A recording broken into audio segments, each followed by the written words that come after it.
Golf Love UK, kid in a candy shop. I am in the Ping Tour truck with Dominic Griffiths. Dominic, would you just tell everyone what your role is rather than me butcher your job title? Yeah, I'm the European player manager for Ping Europe, which means I oversee our relationships and our service to a lot of our professionals, and that includes the main DP World Tour, some of the LIV stuff, the Challenge Tour, ladies, seniors, and I oversee our development program with our amateurs and juniors. And you've been doing this 20 years, so you've been out on tour 20 years? I've been out on tour for 20 years and some of those other areas I've picked up more recently. But yeah, basically it's about our service and how we deliver the best product to some of our aspiring professionals and amateurs. And I've been in here with you and Paul Wood, the VP, who I've known for years and been on our podcast. And it's not quiet in here, is it? I don't mean the noise of the machinery. I'm talking that door hasn't stopped for 3 hours. No, it's a busy truck. You know, we've got our first priority is to our contracted staff players, but you know, we'll probably spend half of our time with those and half of our time with anyone else that wants to work with Ping product. And you know, certainly the last few years we've got busier and busier, and it is a busy place. You know, there's lots of tweaking and testing going on, and just trying to make players, you know, as comfortable as they can with their equipment, and that really does help them play their best. And we're on the tour truck, and if we have a move around, have a little look, it was just incredible to me to see the speed at which clubs get built. What your head club builder? What was his name? His name Matt's the best. Yeah, Matt's been out here with me for 6 or 7 years, and yeah, he's in these drawers, in these shelves, everything. The most important thing is the quality and the quality of the build and the precision of the build. But yeah, we also need to work quick because when we're working with players, they might be going out to a practice round or they might be playing the Pro-Am and they might have a problem and we want to try and fix it quite quickly so they can take that club to the course and give it a thorough test.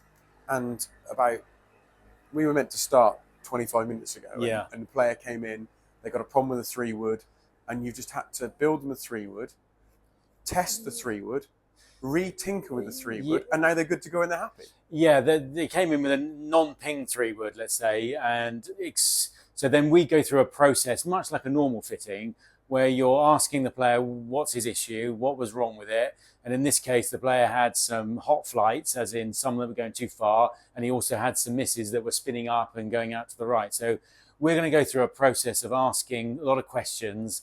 We also look at what's in his current bag, including the shafts in irons and different woods. So we're building up a picture of that player, because that player I didn't actually know that well. So you're trying to just build a really good vision of what he needs, and then we're cracking on and start building. And we were probably about 13 minutes there to getting that club out the door, and then we had some testing done, some brief testing, which probably about 20 shots. We tweaked it once, and then seems to be quite happy at the moment, and now he's asking for a 5-wood, so we're back again.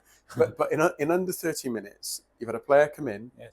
Yeah, I'd say 13, yeah. No, I mean the whole process, though. Yes. The whole process. Yeah. In 30 minutes, you've asked the questions, you've built the club, you've tested it, you've tinkered it, you've retested it, and then now asking for a 5-wood. That's incredible, that whole process. And the important bit is that questioning phase. Yeah. If you don't ask the question, I would say that to any person that's getting fitted, you know, you've got to really be honest with yourself and go to see the fitter and explain what your issues are and explain what your feelings are with your equipment and maybe explain what your bad shots are and maybe what you do under pressure.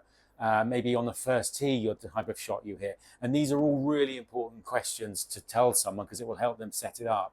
You know, we don't really build clubs for that optimum best swing of the day type shot where you're really trying to get as much speed out of it and trying to optimize everything. It's if you want to perform better, you've really got to try and get your clubs fitted to your normal shots or those ones that are slightly under pressure.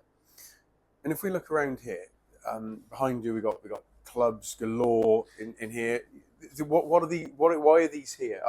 You're not just we know you don't just give them off the shelf products. So no, this is this little bit area here is a bit more of a player area. There's some comfy seats, there's some hats and things like that, and there's some putters for players to look at, and there's some drinks and stuff like that. But here's some built products which we generally use as some of the demo equipment. We might just as a starting point, but also as it acts as a starting point for players. They might have a look at the thing. There's lots of PLD putters. There's lots of 3 irons and driving irons that we had from the Open last week. So yeah, we utilize this product as demo, but it can start conversation. But a lot of the time, my job's a relationship job.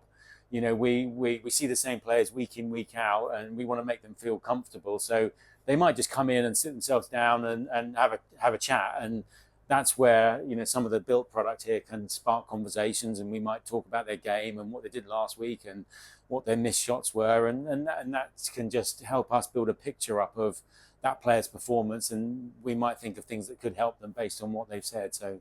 And obviously you said with the Open last week, so what challenge does that present you? Because obviously you've got driving irons and 3 irons as opposed to maybe putting woods. What challenge does that present you as a tour truck when everyone gets to Troon, the wind's blowing at 40 miles an hour on a calm day? Is that a different type of event for you? Yeah, we've been to many Opens, so you kind of would see the same things year on, year out. But yeah, players are generally going to go to a driving iron or a crossover for us, and sometimes we just make sure we got stocked up on those types of clubs. And some players are more organised than others. They might bring that club with them. Most of them don't. But yeah, the Open is about some of the driving irons, get them in play, maybe look at some wedges, and if the conditions are really firm and hard, then it might be a time for a fresh set of wedges to get the ultimate grip, or maybe looking at a slightly lower bounce option. But different soles, narrow sole. Yeah, the S159 range has got a lot more bounce options in it. So this year at the Open, players were probably slightly better prepared in their equipment through what we've got. But yeah, we did have a few players going to a slightly different sole that week, to a thinner sole, or we have a new H grind, just depending on what their feedback was and the shots they were maybe having slightly harder work with. I think the whole process of golf, I think when you speak to people that haven't been to a tournament and they haven't seen this there, I think they feel that players just turn up with a bag full of kit and they're good to go. The behind the scenes we've seen today, and obviously they've got the fitting bay over here at JCB behind us, where they were testing other clubs and other brands. And it is an industry in and of itself at the event. It's not just the fact it's a golf industry; it's the fact that it's so important to these players to get it right.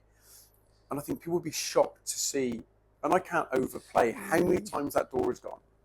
Yeah, I think what's different is this is the best in the world here. Yeah. And they have a coach that travels around with them, a nutritionalist, a guy helping them in the gym. They've got everything there, and they're making very slight adjustments to their swing, constantly trying to get better. And sometimes those constant changes in their swing will mean we need to make constant changes in their equipment and how they're setting it up, particularly in woods, where slight differences can make a difference to spin rate. So. One of your players actually said to me today, I won't say which player, they said that they've had a bit more success off the tee and they've changed their path by half a degree. And you think, change the path by half a degree and they're consistently doing it, and then you've got to find something. And yeah, we're just looking at that and seeing, like, say, what their feedback is and how their swing has been at that time. But it's just very small changes. It's a little bit like Formula One. Each week there's a different track and we're setting the car up differently. And here, to some extent, it's a little bit the same. We're just constantly monitoring it. But you'll get some players that will want to tweak each week. Some people don't touch anything for a while. You've got to be careful, because doing too much, it doesn't often help. You've got to be careful. And you've got players, you've got ping players that we've spoken about before that couldn't be more different. You've got Tony Finau, who takes the club back to about here. Yes. You've got Bubba, who's taking it back to the moon. Yeah. You've got Lee, who's just metronomic, and you've got to make changes along with their changes, and there's such different swing shapes. Yeah, they're different animals and they're different personalities, so everything is different, but the principle remains the same. They still need to be custom fit, and we still need to give them the best service that we can offer, and we still need to listen to their issues so that we can deliver the best we can for them. Look, I hope everyone has enjoyed this as much as I have. I've spent 2 hours in here today. It's an incredible place. We could show you the workshop, but it's just an amazing workshop where they tinker and they make things right. So I won't bore you by showing you equipment. You've had the most important part that we can relay to you. Thank you so much for your time. I really appreciate it. Thank you for hosting me today and for allowing me to witness the bedlam is running a tour truck. Organised. It's organised bedlam, but as I say, the door never stops. No, it's very busy, and we're really pleased to have you in here. So Thank you so very much. much. I really appreciate it. Take care. Thank you.